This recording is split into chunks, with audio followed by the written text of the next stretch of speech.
Hello दोस्तों, नमस्कार। दोस्तों, भारतीय दंड संहिता यानी कि इंडियन पिनल कोड की एक बहुत ही महत्वपूर्ण धारा है, धारा 115, जो कि मृत्यु या आजीवन कारावास से दंडनीय अपराध के दुष्प्रेरण के बारे में बात करती है। हम इस बारे में आज जानेंगे, इस धारा के बारे में जानेंगे कि ये धारा और क्या क्या कहती है, क्या इसमें स्पष्ट किया गया है। लेकिन इस धारा के बारे में जानने से पहले हम ये जानेंगे कि दुष्प्रेरण क्या होता है, जो कि इस धारा में उल्लेखित किया गया है। अक्सर हम सुनते हैं कि फला व्यक्ति ने फला व्यक्ति के खिलाफ साजिश की, दुष्प्रेरण किया, उसे उकसाया, उसको मार डालने की साजिश की गई, उसको लूटने की साजिश की गई, फला अपराध करने की साजिश की गई। आखिर ये साजिश या दुष्प्रेरण अबेटमेंट क्या होता है? भारतीय दंड संहिता की ही धारा है, धारा 107, जो कि इस बारे में बात करती है कि दुष्प्रेरण क्या है। तो आज हम इन दोनों ही धाराओं के बारे में जानेंगे, धारा 107 और धारा 115। और वीडियो के आखिरी में आपको एक इंटरेस्टिंग लीगल फैक्ट यानी कि एक रोचक कानूनी तथ्य भी बताऊंगा, तो बने रहे मेरे साथ आखिरी तक। मैं हूं एडवोकेट मर्केश विश्वकर्मा। चलिए दोस्तों, शुरू करते हैं। दोस्तों, भारतीय दंड संहिता का अध्याय 5 दुष्प्रेरण के विषय में है, यानी कि ऑफ अबेटमेंट। इसी अध्याय की धारा है धारा 107। धारा 107 के अनुसार वह व्यक्ति किसी बात के किए जाने का दुष्प्रेरण करता है जो पहला उस बात को करने के लिए किसी को उकसाता है, यानी कि धारा 107 के पहले स्पष्टीकरण के अनुसार अगर कोई व्यक्ति किसी को अपराध करने के लिए, कुछ गलत करने के लिए उकसाए तो उसे दुष्प्रेरण माना जाएगा, उसे साजिश करना माना जाएगा। ये कहा जाएगा कि फला व्यक्ति ने फला व्यक्ति के खिलाफ साजिश की, उसे उकसाया, उसके खिलाफ दुष्प्रेरण किया। धारा में आगे स्पष्ट किया गया है। अथवा दूसरा, उस बात को करने के लिए किसी षड्यंत्र में एक या अधिक अन्य व्यक्ति या व्यक्तियों के साथ सम्मिलित होता है, यदि उस षड्यंत्र के अनुसरण में और उस बात को करने के उद्देश्य से कोई कार्य या अवैध लोभ घटित हो जाए। धारा 107 के दूसरे स्पष्टीकरण के अनुसार अगर कुछ व्यक्ति कुछ गलत करने का सोचते हैं, योजना बनाते हैं, और कोई व्यक्ति उनके साथ में सम्मिलित हो जाता है, तो यह माना जाएगा कि सभी व्यक्तियों ने दुष्प्रेरण किया, सभी व्यक्तियों ने साजिश की अपराध करने की। तीसरे स्पष्टीकरण के अनुसार उस बात के लिए किए जाने में किसी कार्य या अवैध लोभ द्वारा शासन सहायता करता है, यानी कि तीसरा स्पष्टीकरण ये कहता है कि अगर कोई व्यक्ति किसी व्यक्ति की कुछ गलत करने में सहायता करता है तो ये माना जाएगा कि उस व्यक्ति ने अपराध करने की साजिश की। धारा 107 में आगे कहा गया है, जो कोई व्यक्ति जानबूझकर दुर्व्यपदेशन द्वारा या तात्विक तथ्य जिसे प्रकट करने के लिए वह आबद्ध है, जानबूझकर छिपाने द्वारा स्वेच्छा किसी बात का किया जाना कारित या उपाप्त करता है अथवा कारित या उपाप्त करने का प्रयत्न करता है, वह उस बात का किया जाना उकसाता है या कहा जाता है।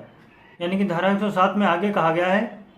कि वह व्यक्ति भी दुष्प्रेरण करता है जो कोई ऐसी चीज़ छिपा लेता है, कोई ऐसा तथ्य छिपा लेता है, कोई ऐसी बात छिपा लेता है जो उसे नहीं छिपानी चाहिए, वह व्यक्ति भी षड्यंत्र करता है, ऐसा माना जाएगा। धारा 107 आगे प्रावधान करती है कि जो कोई या तो किसी कार्य के किए जाने से पूर्व या किए जाने के समय उस कार्य के किए जाने को सुकर बनाने के लिए कोई बात करता है और तद्वारा उसके किए जाने को सुकर बनाता है, वह उस कार्य के करने में सहायता करता है, यह कहा जाता है। धारा 107 आगे कहती है कि अगर कोई किसी व्यक्ति के कार्य को सरल बनाने के लिए, सुविधाजनक बनाने के लिए उसका साथ देता है, चाहे उस कार्य के पहले उसने ऐसा किया हो या कार्य उसके बाद में किया हो, उसका साथ दे ताकि वो अपना कार्य आसानी से कर सके, तो ये कहा जाएगा कि उस फला व्यक्ति ने उस व्यक्ति की सहायता की और उसने भी गलत किया। एम्परर बनाम ओमी 1882 6 बॉम्बे 126, इस बात में ये निर्णय दिया गया कि पुरोहित जिसने शासय अवैध विवाह करवाया हो और इस प्रकार के विवाह के हो जाने में अपना योगदान दिया हो, सहायता के द्वारा दुष्प्रेरण का दोषी है। यानी कि इस बात में न्यायालय ने यह कहा कि पुरोहित या पंडित जिसने विवाह करवाया, एक ऐसा विवाह जो नहीं होना चाहिए था, अवैध तरीके से, अवैध साधनों के द्वारा, तो ऐसा पुरोहित या पंडित जिसने विवाह करवाया उसके लिए माना जाएगा कि वो दुष्प्रेरण का दोषी है। एक अन्य वाद है जमुना सिंह बनाम बिहार राज्य AIR 1967 SC 533। इसमें माननीय उच्चतम न्यायालय ने निर्णय दिया कि केवल शासकीय सहायता द्वारा दुष्प्रेरण के मामले में दुष्प्रेरण को अग्रसर करने में कारित किए गए अपराध के अपराधी की दोष मुक्ति दुष्प्रेरक को भी दोष मुक्त कर देगी। इस बात में ये कहा गया कि केवल शासकीय सहायता द्वारा, यानी कि अगर किसी ने गलत काम को करने में किसी की सहायता की है और उसे दोष मुक्त कर दिया जाता है, तो उस व्यक्ति को भी दोष मुक्त कर दिया जाएगा जिस व्यक्ति ने सहायता ली, यानी कि जो मेन है, जो हेड है, जो दुष्प्रेरक था। तो दोस्तों ये थी भारतीय दंड संहिता की धारा 107। और अब हम बात करेंगे भारतीय दंड संहिता की धारा 115 के बारे में। धारा 115 के अनुसार मृत्यु या आजीवन कारावास से दंडनीय अपराध का दुष्प्रेरण यदि अपराध नहीं किया जाता, यानी कि किसी अपराध की ऐसी साजिश, ऐसा दुष्प्रेरण जिससे किसी की मृत्यु तक हो जाए और दुष्प्रेरण रचने वाले को आजीवन कारावास हो जाए, ऐसा दुष्प्रेरण रचने के बाद में अगर वो अपराध ना किया जाए तो क्या होगा, चलिए जानते हैं। जो कोई मृत्यु या आजीवन कारावास से दंडनीय अपराध किए जाने का दुष्प्रेरण करेगा, यदि वह अपराध उस दुष्प्रेरण के परिणाम स्वरूप ना किया जाए और ऐसे दुष्प्रेरण के दंड के लिए कोई अभिव्यक्त उपबंध इस संहिता में नहीं किया गया है, तो वह दोनों में से किसी बात के कारावास से, जिसकी अवधि 7 वर्ष तक की हो सकेगी, या जुर्माने से, या दोनों से दंडित किया जाएगा। यानी कि अगर कोई व्यक्ति दुष्प्रेरण रचता है, अपराध करने की साजिश रचता है, किसी को उकसाता है अपराध करने के लिए, एक ऐसा अपराध जिसके लिए वो उकसा रहा है, जिसके प्रति वो दुष्प्रेरण कर रहा है, उसकी मृत्यु तक हो जाए, अगर वो केवल उकसाता है, अपराध नहीं करता है, इतना गंभीर दुष्प्रेरण करता है और ये न्यायालय में साबित हो जाता है कि वो दुष्प्रेरण कर रहा था किसी को जान से मार डालने का, तो ऐसे व्यक्ति को न्यायालय 7 वर्ष तक का कारावास देगा और जुर्माने से भी वो दंडित किया जाएगा या फिर दोनों से दंडित किया जाएगा। ध्यान देने वाली बात यह है कि यहाँ पे केवल दुष्प्रेरण करने की बात की गई है, ऐसा दुष्प्रेरण जिससे किसी की जान पर बनाए। धारा 115 में आगे कहा गया है, यदि अपहान करने वाला कार्य परिणाम स्वरूप किया जाता है,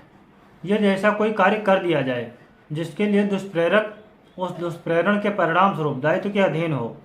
और जिससे किसी व्यक्ति को उपहत कारित हो, तो दुष्प्रेरक को दोनों में से किसी बात के कारावास से, जिसकी अवधि 14 वर्ष तक की हो सकेगी,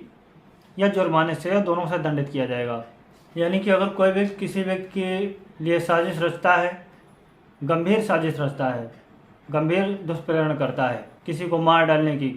किसी की हत्या कर देने की, और उसके दुष्प्रेरण रचने के बाद में, साजिश करने के बाद में उस व्यक्ति को मार भी डालता है या और लोगों के साथ में मिलकर उसको मार डालता है, उसका ये अपराध न्यायालय में साबित हो जाता है, तो ऐसे व्यक्ति को न्यायालय के द्वारा 14 वर्ष तक का कारावास और जुर्माना या फिर दोनों से दंडित किया जाएगा। तो दोस्तों ये थी भारतीय दंड संहिता की 2 बहुत ही महत्वपूर्ण धाराएं, धारा 107 और धारा 115। और अब हम जानेंगे एक इंटरेस्टिंग लीगल फैक्ट, यानी कि एक रोचक कानूनी तथ्य। डेनमार्क में एक बड़ा ही अजीब नियम है। डेनमार्क में किसी व्यक्ति की 25 वर्ष की उम्र तक शादी ना होने पर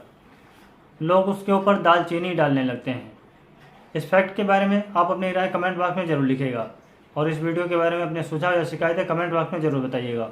तो मिलते हैं अगले वीडियो में, और इस वीडियो में मेरे साथ आखिर तक बने रहने के लिए आपका बहुत बहुत धन्यवाद।